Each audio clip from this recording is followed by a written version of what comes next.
Olá, tudo bem com vocês? Nessa videoaula, nós iremos aprender como balancear as reações de oxidação em que as substâncias estejam no estado neutro.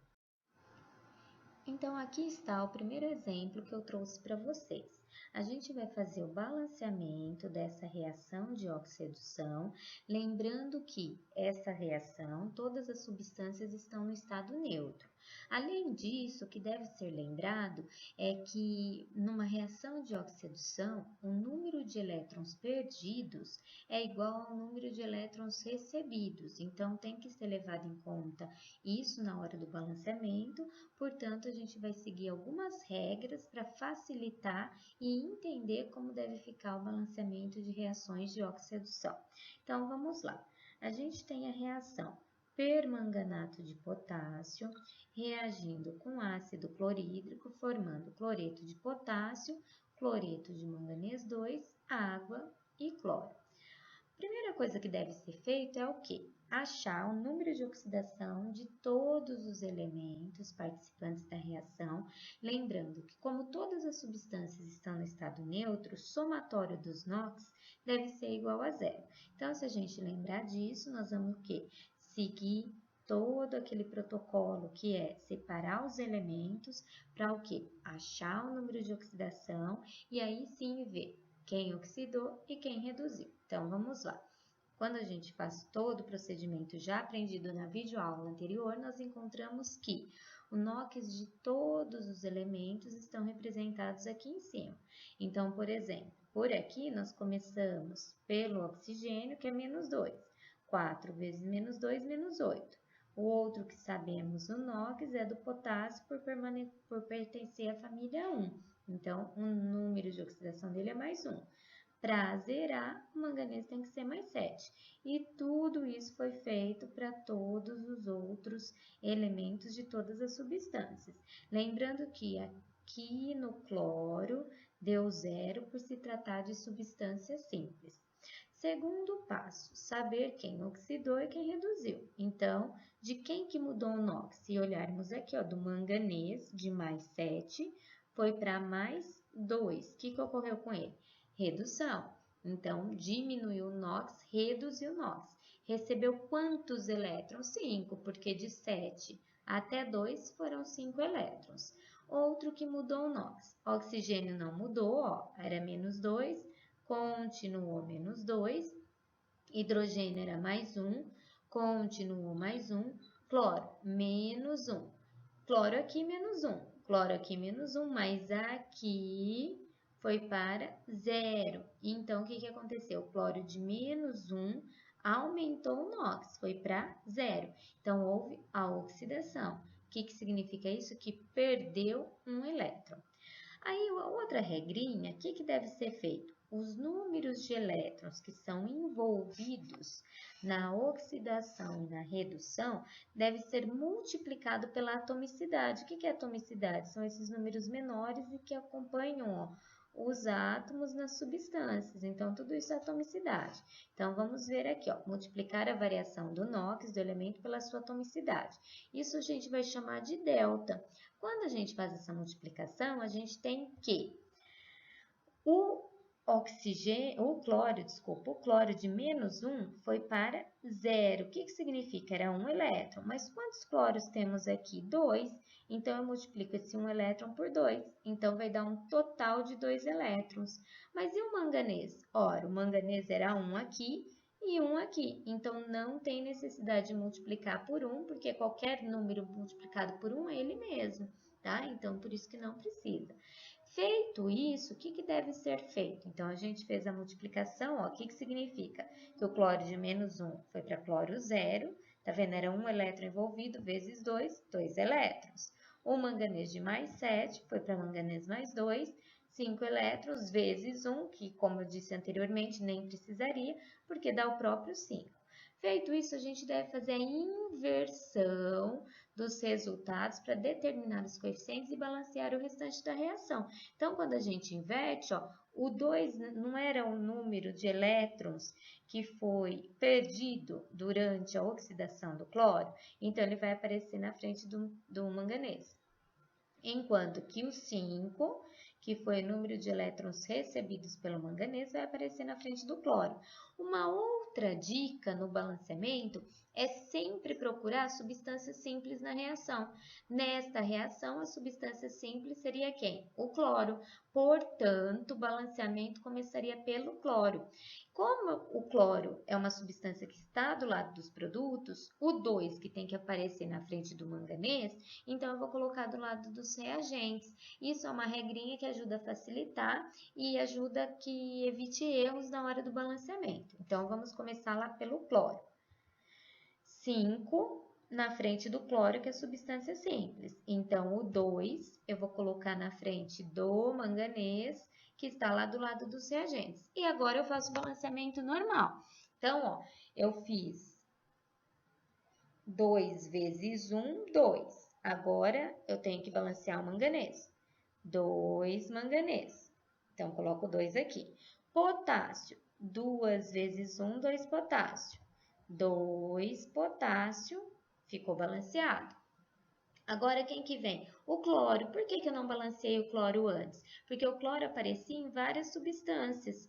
Então, eu primeiro optei em balancear o manganês e o potássio, que estão acompanhados pelo cloro, porque iria mudar também a quantidade de cloros presente nos produtos. Então, agora a gente já consegue balancear o cloro. Então, do lado dos produtos, 2 vezes 1, 2, mais 2 vezes 2, 4. Então, já deu 6. Mais 5 vezes 2, 10. Então, deu um total de 16 cloros do lado dos produtos. Então, devemos colocar 16 vezes 1, 16 cloros do lado dos reagentes. Agora, o hidrogênio, a gente vai conferir aqui, ó, 16 hidrogênios. Agora, aqui só tem 2. Para ficar 16, colocamos 8. 8 vezes 2, 16. Se fizermos tudo certo, o oxigênio já vai sair balanceado. Então, vamos olhar. 2 vezes 4, 8. 8 vezes 1, 8. Reação está balanceada.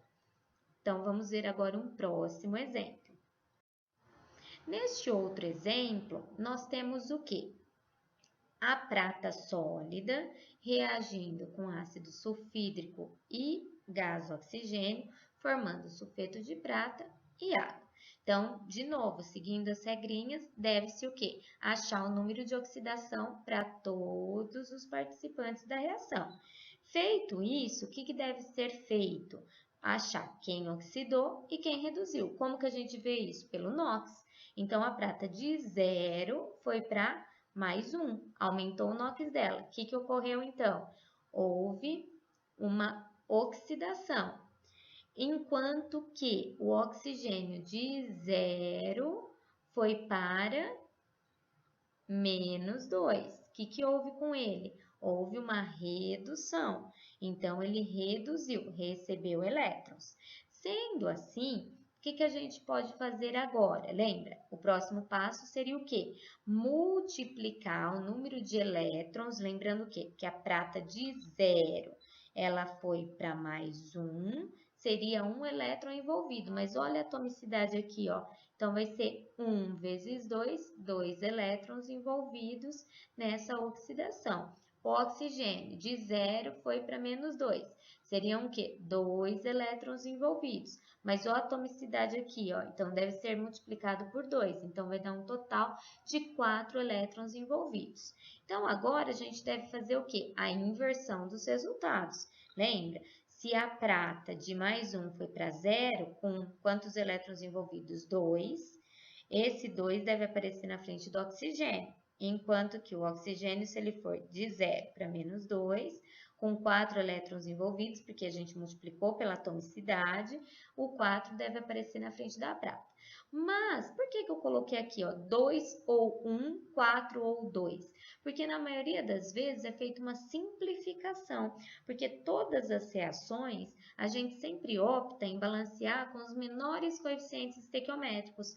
Como 2 e 4 são divisíveis por 2, É como se a gente tivesse dividido. 2 dividido por 2 deu 1. 4 dividido por 2 deu 2. Então, na verdade, o 2 vai aparecer na frente da prata e o 1 na frente do oxigênio. Então, como a substância simples agora está do lado dos reagentes, a gente vai colocar o 1 aqui na frente, conforme foi mostrado, né, aqui, e o 2 na frente do sulfeto de prata, que é a substância que carrega a prata e está do lado dos produtos. Então, vamos lá, começando pela substância simples. 1O2, né? E agora colocando 2 na frente do sulfeto de prata. Perfeito. Agora, o que a gente faz? Vamos balancear a reação. Então, vamos começar pela prata, né? A gente ainda segue sempre aquele protocolo de deixar o hidrogênio e o oxigênio para o final. Então, vamos colocar aqui, ó, 2 vezes 2, 2 vezes 2, 4 pratas. Aqui só tem uma, então, 4 pratas. Agora, o enxofre, 2 vezes 1, 2 enxofre. Aqui só tem um, então, 2 enxofres. Agora, a gente vai o quê? Pelo hidrogênio. Então, 2 vezes 2, 4 hidrogênios. Aqui só tem 2, 2 vezes 2, 4 hidrogênios. Oxigênio, 1 vezes 2, 2, 2 vezes 1, 2 oxigênios. E esta reação também está balanceada. Então, agora eu trouxe para vocês um exemplo em que é utilizado peróxido de hidrogênio. Vocês verão que em várias reações do dia a dia no laboratório, utiliza-se o peróxido de hidrogênio. Ele pode ser um forte agente oxidante ou forte agente redutor, dependendo com quem ele está reagindo naquela reação. Então, vamos lá. Nessa reação, eu trouxe cloreto de crômio reagindo com peróxido de hidrogênio mais hidróxido de sódio, formando cromato de sódio, cloreto de sódio mais água. Então, sempre que a gente vai fazer o balanceamento de oxidação, deve-se encontrar os números de oxidação.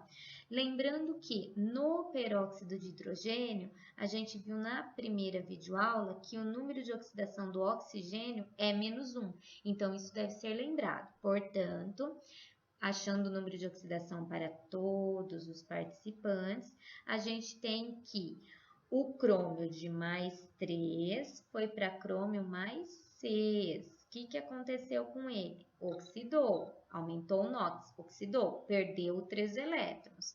Enquanto que o oxigênio de -1 foi para oxigênio -2, reduziu. Então, ele reduziu, recebeu 1 elétron, porque de -1 para -2 só é 1 elétron envolvido.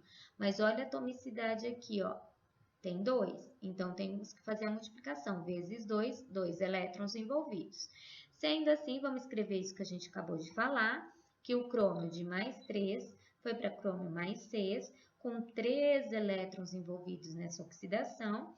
O oxigênio de -1 foi para -2, é 1 elétron apenas, mas deve ser multiplicado por 2 por causa da atomicidade aqui, ó, do oxigênio no peróxido de hidrogênio. Então, vai dar um total de 2 elétrons. Aí, o que deve ser feito? Fazer a inversão dos resultados, certo? Então, o 3 deve aparecer na frente de onde tem o oxigênio e o 2 de onde tem o cromo. Perfeito? Então, 3 na frente de onde tem o oxigênio, peróxido de hidrogênio. 2 na onde tem o crômio, o cromato de sódio. Então, o que aconteceu aqui? Aqui nessa reação, diferente das outras, ela não tem substância simples. Por isso que a dica é começar, então, o balanceamento pelo peróxido de hidrogênio. Então, por isso que o 3 vai aparecer na frente do peróxido de hidrogênio. Só que como o peróxido de hidrogênio está do lado dos reagentes, então o outro número, que é o 2, que tem que aparecer na frente do crômio, ele vai aparecer do lado dos produtos. Então, vou colocar na frente da substância cromato de sódio. Então, vamos lá. Primeiro, 3 na frente do peróxido de hidrogênio. Perfeito, 3 aqui. E o 2 na frente do cromato de sódio. Perfeito, colocamos aqui. Então, agora a gente começa o balanceamento. 2 crômio, aqui só tem 1, 2 crômio. Agora, o cloreto. 2 vezes 3, 6 cloretos. Aqui eu tenho somente 1, então, 6 cloretos. Agora, sódio. 2 vezes 2, 4. Com mais 6, vai dar um total de 10. Aqui só tem 1, então, 10 sódio. Agora o hidrogênio. 3 vezes 2, 6 hidrogênios. Com mais 10, vai dar um total de 16. Aqui só tem 2, coloco o 8, porque 8 vezes 2, 16. Se fizermos tudo certo, é para que o oxigênio já saia balanceado. Então, vamos ver se deu certo. 3 vezes 2, 6, com mais 10, né? Deu 16 oxigênios. Aqui, 2 vezes 4, 8. Com mais 8 vezes 1, 8. 8 mais 8 também 16. Então, o oxigênio também está balanceado. Então, pessoal, era isso que eu tinha que mostrar para vocês nessa videoaula. Trouxe 3 exemplos mostrando o balanceamento de reações de oxidação em que há somente substâncias no estado neutro. Na próxima videoaula, nós veremos como faz para balancear reações de oxidação que tenha íons. Até mais, muito obrigada, tchau, tchau!